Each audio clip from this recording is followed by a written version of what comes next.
안녕하십니까. 안녕하세요. 네, 제가 이제 진행자로서 분위기가 확 바뀌네. 소개를 조금 해드리면 네. 우리 이영호 의원님 같은 경우는 선대본의 디지털 본부장으로 활약하시면서 네. 여러분 크라켄 아시죠? 크라켄. 그 네. 조직적인 이 댓글 조작, 커뮤니티 조작을 잡아내는 그 크라켄을 발명하신 분인데 일단 모셨는데 화사한 분위기인데 사실 시청자분들이 이영호 의원님 나온다고 하니까 이거부터 꼭 물어봐 달라고 하셨어요. 뭐예요? 최근에 또 엄청난 이 댓글과 온라인 커뮤니티 조작이 하나 터졌잖아요. 네. 민주당 쪽에서 그 크라켄으로 잡아냈는데 좀 어떤 일이 있었던 건지 간략하게 좀 설명해 주실 수 있으세요 혹시? 네. 많은 그 선거를 오프라인에서 하시잖아요. 현장에서 네, 현수막도 거시고 막 악수도 하시고 막 포스터도 붙이시고. 근데 어느 때부턴가 선거가 사이버전으로 옮겨간 지가 되게 오래됐어요. 맞아요. 예. 그래서 이제 심리전까지 동원되는 거죠. 예를 들면 우리가 뭐 물건 사러 갈 때 저 처음 사보는 물건인데 어떨지 모르잖아요. 특히 그렇죠. 비쌀수록. 맞아. 그러니까 저 어때요? 쓰시면 내가 써봤는데 좋아. 그럼 어떠세요? 정말요? 그럼요. 그럼 예. 쉽게 하잖아요. 그렇죠. 그런 것처럼 대선이라는 대통령을 뽑는 부분은 이게 사실 어떤 분인가에 대한 기대도 크지만 우려도 있고 뭘 또 우리에게 좋은 대한민국으로 리더십을 발휘하실까 생각들이 많아요. 근데 들어가서 인터넷상에서 들어가 보면 온갖 누군가에 더 나쁜 얘기만 있어. 맞아요. 너무 구체적으로. 그럼 어때요? 심리적으로. 묻죠 밑에다가. 그런가요? 이거 뭐예요? 이러잖아요. 댓글 막 커뮤니티 달고. 그래도 누가 붙어 이거 진짜야? 그렇죠. 또 이러면서 그렇죠. 이제 심리전으로 끌고 가는 거지. 근데 최근에 이제 어떤 일이 있었냐면 엠팍이라는 커뮤니티 사이트인데요. 국내 5대 커뮤니티 사이트예요. 커뮤니티 사이트가 뭐냐면 다들 모여서 이렇게 채팅하시면서 의견을 나누시는 곳이거든요. 그런데 그저께였죠. 새벽에 갑자기 뉴스타파에서 녹취록 하나를 김만배 씨에 대한 녹취록을 딱 올립니다. 새벽에. 그러니까 1시간 좀 지나서 이재명 후보가 본인의 페이스북에 올리잖아요, 또 올립니다. 그걸. 올리면서 여러분 우리가 언론인이 돼야 됩니다. 이런 일이 있습니까? 막 이래요. 그랬더니 또 얼마 지나서 뉴스 몇 개가 릴레이로 봤습니다. 그랬더니 한 명이 그분의 아이디도 어제 신문에는 공개를 했는데요. 그분 같은 경우는 윤석열 후보님에게 굉장히 부정적인 댓글을 다는 분으로 크라켄이 잡아낸 그 블랙리스트에 있던 아이디였어요. 근데 이분이 웹해킹이라고 해가지고 본인이 이렇게 게시글을 하나 다는데요. 사실은 그 게시글을 읽는 순간 본의 아니게 자기가 어느 곳에서 보든지 상관없이 특정 게시글을 추천하는 그런 식의 일이 생깁니다. 좀 더 쉽게 설명드리면 엠팍에 들어가서 A라는 게시물 읽으셨고요. 네. B라는 게시물을 읽고 C라는 게시물을 읽었는데 우리가 무슨 게시물을 읽든 다 김만배 녹취록 관련된 거에 로 가게 돼 있어요. 가게 돼 있어. 이거는 범죄행위예요. 범죄행위. 예. 근데 엠팍에서 이런 일이 일어난 것과 김만배 녹취록이 공개된 시점 쭈쭈쭈쭈쭈쭈쭈쭈기 몇 시간 만에 그렇죠. 됩니다. 그렇죠. 그러면서 이 댓글이 또 어제 제가 또 발표했거든요. 이것에 대해서 댓글이 달리는데 보통 인터넷도 잠을 자요. 그러니까 많은 분들이 새벽에 한 뭐 서너 시 정도면 대부분 잠을 주무시거든요. 쉬죠 보통은. 그런데 그때 확 올라갔어요. 그렇죠. 그냥 완전 몇만 건이 올라가죠. 예. 올라가니까 나는 화산 터지는 줄 알았어. 그러니까 그때. 아침에 기자들이 딱 일어났는데 기사를 좀 써야 되는데 그렇죠. 한쪽에서 그걸로 맞아요. 그냥 국민 반응이 쫙 쏠렸어요. 그럼 어떻게 돼요? 기사화해야 될 거 아니에요. 그렇죠. 그래서 우리 후보님에 대한 그 녹취록 제가 또 그거 5군데가 편집됐다는 거 찾아내서 맞아요. 그것도 발표했는데 그 녹취록이 짜집기 됐죠. 그렇죠. 예, 그러니까 그게 짜집기 된 컨텐츠를 그걸 또 매 눈으로 찾아낸 거야. 그러니까 그게. 매 눈은 필요 없고요. 이 툴로 쫙 돌리면 예. 음성 파형이 바뀌어요. IT 시대입니다. IT 그래서 시대. 매 눈으로 찾을 수 없습니다. 과학이구나, 과학. 그럼요. 과학. 그래서 가짜 녹취록을 만들어 놓은 다음에 예. 그것을 뉴스에 터트리고 그 다음에 유력 대선 후보가 받아서 어나운스하고 이게 어나운스가 아니라 거의 지령 수준인 거죠. 좌표 찍은 거죠. 좌표 소위. 찍은 네. 거죠. 그랬더니 12시간 만에 모든 언론이 순수한 뜻으로 이게 뭔가 큰 이슈가 터진 줄 알고 실어 나르니까 대선 전날 12시간 만에 전국이 도배가 된 거죠. 그래서 제가 매일매일 기자회견을 해본 건 이번이 처음입니다. 맞습니다. 하여튼 예. 그래서 제가 배석했잖아요. 맞습니다. 야, 그걸 보면서 그 자료를 달라 그래가지고 우리가 또 그 논평 썼잖아. 또. 근데 제가 오늘 더한 지금 생각을 하고 있는 게 뭐냐면 제가 빅데이터 분석을 하는데요.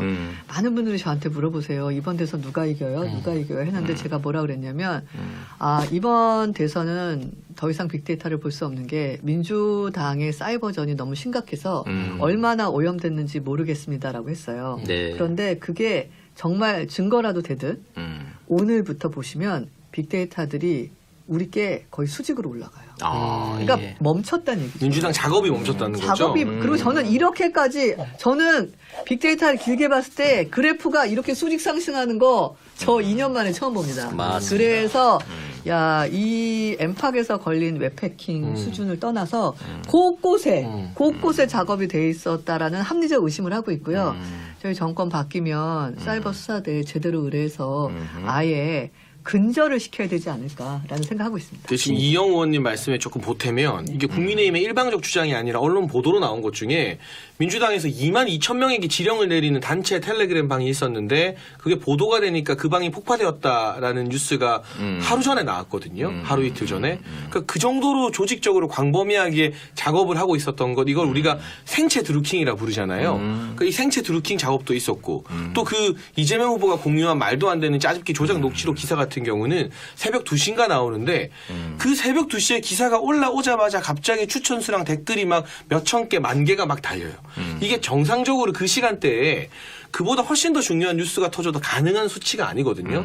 그래서 의아함을 느낀 지지자분들이 그 기사 영상을 캡처한 걸 보면 갑자기 막 몇 초 사이에 추천수가 파파파 맞아요. 이건 기계의 개입이 아니고는 불가능할 정도로 막 이렇게 오르는 게 보여지기 때문에 이들이 결국에는 또 참지 못하고 드루킹 쓰던 그 수법, 그 버릇을 다시 썼던 게 아닌가 강하게 의심이 돼요. 냄새는 많이 나는데 또 여기서 이제 우리가 뭐 기계를 돌렸네 안 돌렸네 그걸 또 단정적으로 얘기할 필요는 좀 없는 것 같고. 이제 수사를 해야죠. 자, 이제 이런 이제 진실이 드러나는 이제 우리가 본투표 날에 드러나는 거. 아까 이영 의원님 말씀하신 것 중에 수직으로 올라가는 게 윤석열 후보 검색량이 그럼요. 수직으로 이제 쫙 올라간다는 거죠. 네네. 자, 그러면 이제 수직으로 올라가야 되는 게 우리 검색량뿐만이 아니고 네. 올라가야 할 것이 있죠. 네. 뭐? 투표율. 그렇지, 투표율. 네. 예. 그리고 제가 꼭 말씀드리고 싶은 게 하나 있어요. 대종상 효과라는 게 있어요. 그게 그게 뭡니까? 뭐냐면 많은 분들이 마지막 기억을 많이 하신대요. 그래서 드라마 같은 경우도 뒷부분에 인기작이 수상할 확률이 높지 1월, 2월 달에 인기 끈 드라마가 대종상이나 뭐 이게 방송 대상을 받기가 힘들다 그러더라고요. 맞아요. 연말에 기억에. 인기 많았던 네, 게 보통 그런 사실 것처럼 기억에 잔상이 남아 있으니까. 5년 동안 우리가 얼마나 힘들었는지에 대한 생각을 오늘 좀 하셔야 될 것 같아요. 그러니까 아니 이게 멀쩡하던 집값을 너무 올려가지고 지옥을 만들었잖아요. 맞습니다. 그리고 이게 비과학적인 방역 때문에 저는 정말 너무 눈물 났던 게 국회에서 소상공인 분들 오셔갖고요. 다 삭발식 하시고 그리고 저희가 천막을 했거든요. 국민의힘에. 맞아요. 24시간 철야 천막을 몇 달을 했는데 그러면 신문에는 의원들이나 가끔 오시는 소상공인 얼굴만 비치는데 그렇지 않습니다. 현실은 그분들 오셔가지고요. 같이 울고 같이 처리하고 나중에 그냥 자살하겠다고까지 막 하신 분들 너무 많았어요. 그래서 맞아요. 이게 과연 천재지변인가 코로나라는 아니면 리더십의 효율적인 리더십이 정치권에서 발휘가 되지 않음으로 인하여 만들고 있는 인재인가. 전 너무 정말 고통스러운 나날들을 보냈고요. 야, 내가 정치가가 돼서 이렇게 무기력하게 할 수 있는 게 아무것도 없다니.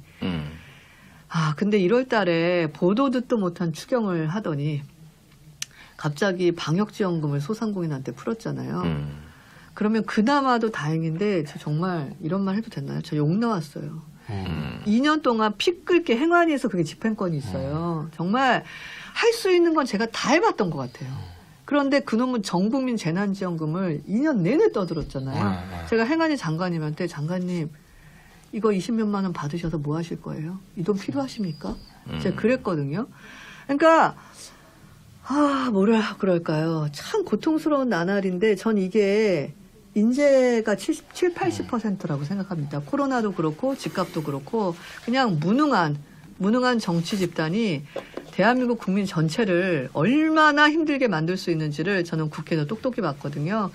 그래서 지난 5년 기억하셔야 될 것 같습니다. 그리고 왜 투표를 해야 하고 누구에게 투표해야 되는지를 확실히 가슴속에 그러면 강해지실 거거든요. 그래서 꼭 생각하시는 분을 오늘 꼭 가서 투표해 주시기 바랍니다.